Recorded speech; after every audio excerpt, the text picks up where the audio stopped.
Assalamualaikum warahmatullahi wabarakatuh.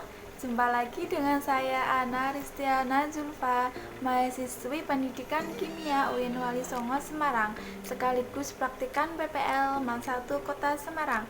Bagaimana kabarnya teman-teman? Semoga sehat selalu ya. Amin. Kita akan melanjutkan materi yang kemarin, masih bab termokimia, tapi kita kali ini membahas mengenai penentuan perubahan entalpi reaksi. Nah, bagaimana caranya penentuan perubahan entalpi reaksi tersebut? Kalau kita kemarin menjumpai persamaan termokimia yang didahului dengan reaksinya, kemudian ada data delta H-nya. Nah, kalian sempat berpikir nggak sih, kok bisa delta H-nya nilainya sekian gitu kan? Nah, delta H tersebut ada rumusnya, ada cara untuk menentukan nilainya. Nah, bagaimana caranya?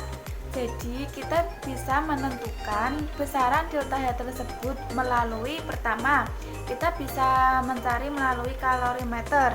Yang kedua, melalui hukum Hess. Yang ketiga, melalui perubahan entalpi pembentukan standar. Dan yang keempat, melalui energi ikatan. Terus bagaimana caranya nih? Yuk kita simak baik-baik penjelasannya.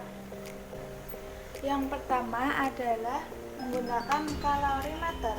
Kalorimeter adalah suatu sistem terisolasi yang tidak mungkin terjadinya pertukaran energi dan materi.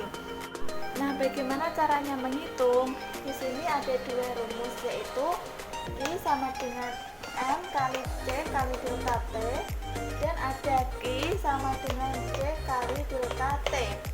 I di sini adalah jumlah kalor, satuannya joule, dan ada M sama dengan massa, satuannya gram. C kecil ini kalor jenis. Kemudian ada delta T, yaitu perubahan suhu, satuannya derajat Celcius. Nah, kemudian yang ini I sama dengan C kali delta T. C di sini C besar, yaitu kapasitas kalor, satuannya joule per derajat Celcius. Jadi ada C kecil dan C besar.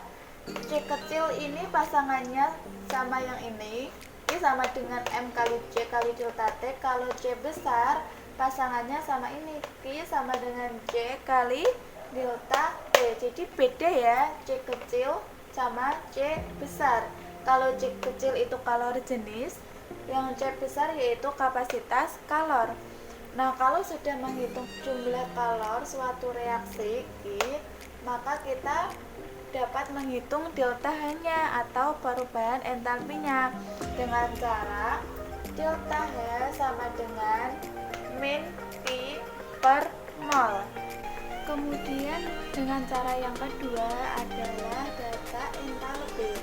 Menghitung perubahan entalpi suatu reaksi menggunakan data entalpi pembentukan standar atau delta HF. Nah, caranya bagaimana? Yaitu menentukan selisih antara perubahan entalpi pembentukan produk dan perubahan entalpi pembentukan reaktan. Jadi selisih antara produk dan reaktan. Makanya rumusnya adalah delta H reaksi sama dengan jumlah perubahan entalpi pembentukan produk dikurangi jumlah perubahan entalpi pembentukan reaktan, atau kanan dikurangi kiri. Reaktan menghasilkan produk. Produk itu di sebelah kanan, sedangkan reaktan di sebelah kiri.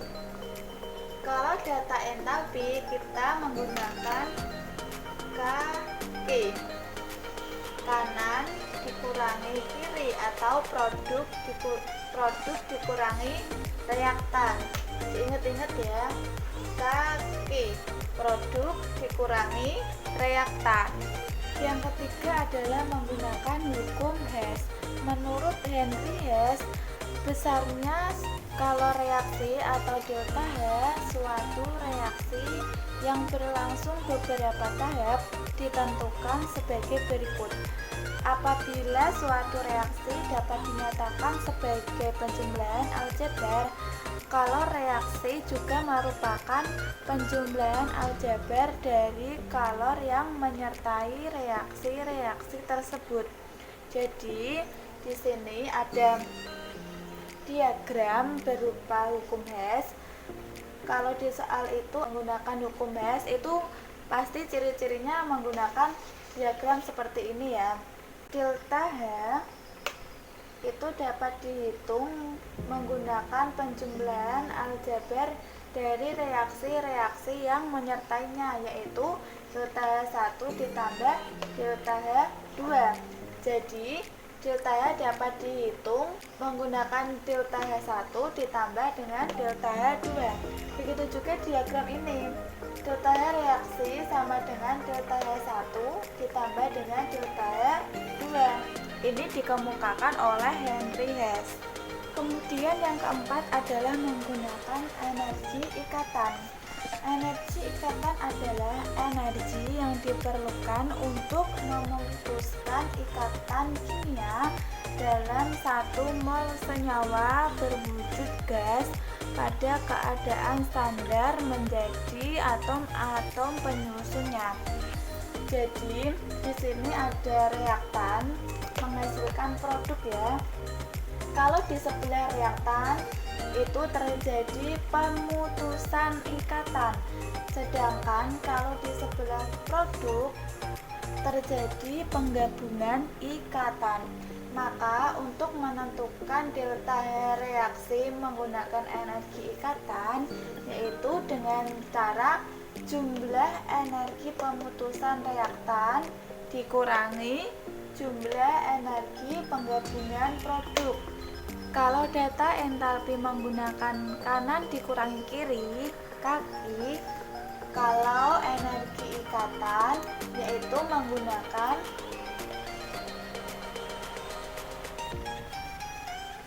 bisa kiri kurangi kanan, yaitu reaktan kurangi produk KK.